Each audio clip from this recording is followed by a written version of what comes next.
Hello Virgo, and welcome to my channel Attila Tarot. In this video we're going to take a look at what kind of energies you can expect in the month of April in the areas of love and relationship.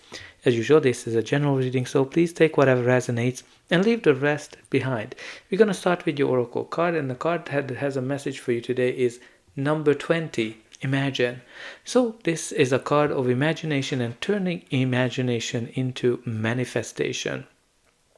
How can you put a creative thought into reality? How can you visualize it and imagine it and feel it as if it was already yours? So this is all about, imagining something. Some of you might be manifesting a relationship. Whatever you're trying to manifest here, it's very important to do for it as well, and not just dream about it, but actually relate to the people around you. But all in all, this is a beautiful message of manifestation and thoughts and visualizations becoming reality. In the center of your reading, you do have the Lovers. The Lovers, which is a card of Gemini. It is also a card of balance, harmony, and law of attraction. When you're trying to use the law of attraction, manifestation, and attracting something similar to you, this is a very strong soulmate energy. Some of you might be already with your soulmate, and some of you might be about to meet your soulmate. But this is a very good, balanced, and strong relationship. So if you're single, you might get a relationship like that, or you might already be, or you might already in a relationship like that. But also, this is a card of engagement, marriage as well. So some of you might be deepening a relationship with somebody. But this is a card of decision as well. Some of you might have to make a big decision. But this is also a card, a big yes card. The first card in your reading is the Seven of Pentacles. The Seven of Pentacles is the card of waiting, and it's a card of assessing.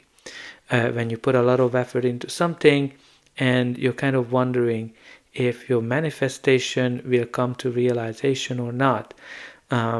So for example, some of you might be looking for a partner for a long time and you're wondering if you're going to find that person or not. Some of you put a lot of effort into an existing relationship and you're like, okay, is this relationship going into the direction that I want or not? So you're kind of assessing the situation. But all in all, this is all about waiting and assessing.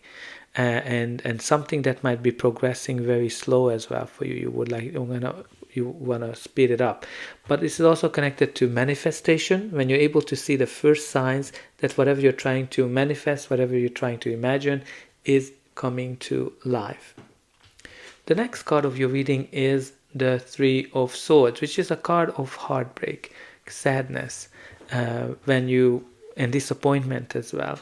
When you've been kind of going through a cycle of your life that you were crying, you were disappointed, can be connected to breakups as well, or rejections. What's really important here to notice the clouds and the rain, because if you think about it, the clouds and the rain will not last forever. They will pass by as well. So it can be like a short-term thing.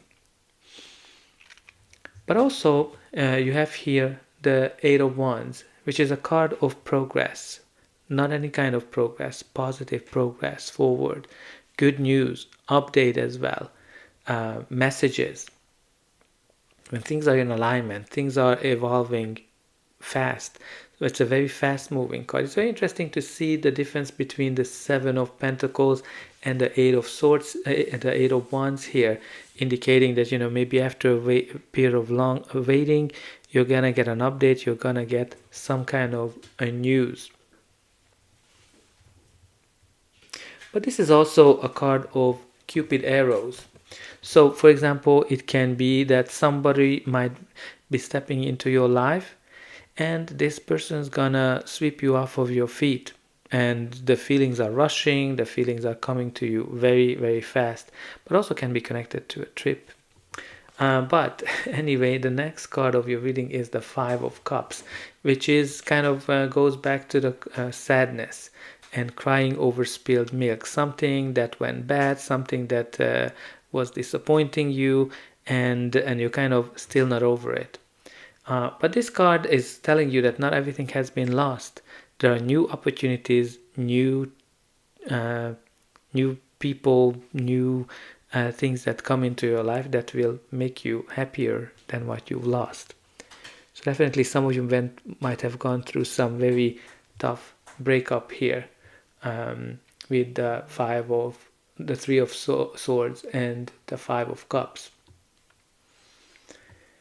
But your reading continues here with the Chariot, which is a card of success, a card of victory, and a card of moving forward, leaving the difficulties, the challenges in the past, and focusing on the future, focusing on achievements and being in charge of your destiny.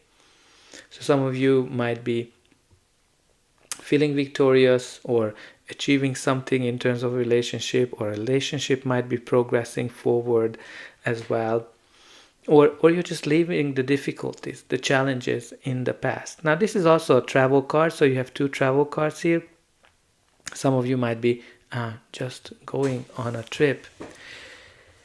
But let's see what's going to be the final outcome of this reading. But before that, please don't forget to like, share, and subscribe.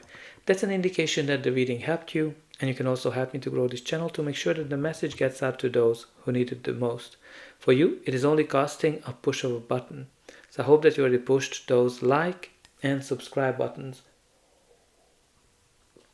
I'm always very excited to read the comments, how this reading is resonating with you, where are you watching from, and you can always put in some positive affirmations like that I'm able to leave the difficulties behind, or I'm attracting my soulmate as well. Some of you might be also moving, I'm not sure if I said that. And look what we have here for you as the next card, the Nine of Cups.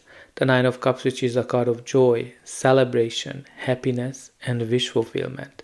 So I think whatever you're wishing for, whatever you're trying to manifest here, will come true. Because this is a major happy card and a wish fulfillment card. So I think it's very interesting to see these cards, how it kind of started with imagination and putting your imaginations into a reality and manifesting it. And the Nine of Cups is indicating that you're going to be able to achieve it. And you also have here the Empress, which is a card of nurturing, and a card of love, abundance, and long-term happiness, long-term stability, very nurturing, fertility as well can be connected to it. So whatever this brings in, usually it can be something new that will bring you long-term happiness, long-term stability, maybe a new relationship, maybe a new chapter in an existing relationship. Some of you might be expecting children as well when this card shows up. But all in all, this is all about long-term happiness. And you also have here the King of Cups, which is a court card. So it can be a person, your energy, or just the general energy of the card. This king is full of love. This king is all about feelings, emotions, and balancing them with his thoughts. And because of that, he's a very stable person. You can see him, how stable he is, standing in the middle of the ocean, surrounded by those huge waves. That's an indication that somebody who's very stable, somebody who's helping, can be a helper, a healer, or just a person who has a lot of feelings and emotions and very compassionate. But it might be that this is the kind of person you are, or this is the kind of person you are attracting into your life. But also can indicate that those difficulties that you went through, you are actually very stable during that time. And at the bottom of the deck, we do have here for you the Fool, which indicates a new chapter, a brand new start of some sort, where you don't necessarily have all the experiences, but you have enough, and you're able to go on this new journey, this new adventure. Can be a new relationship, can be engagement, marriage, or just being adventurous. So that's all I have for you. I hope that this reading helped you, and I'll be able to welcome you again.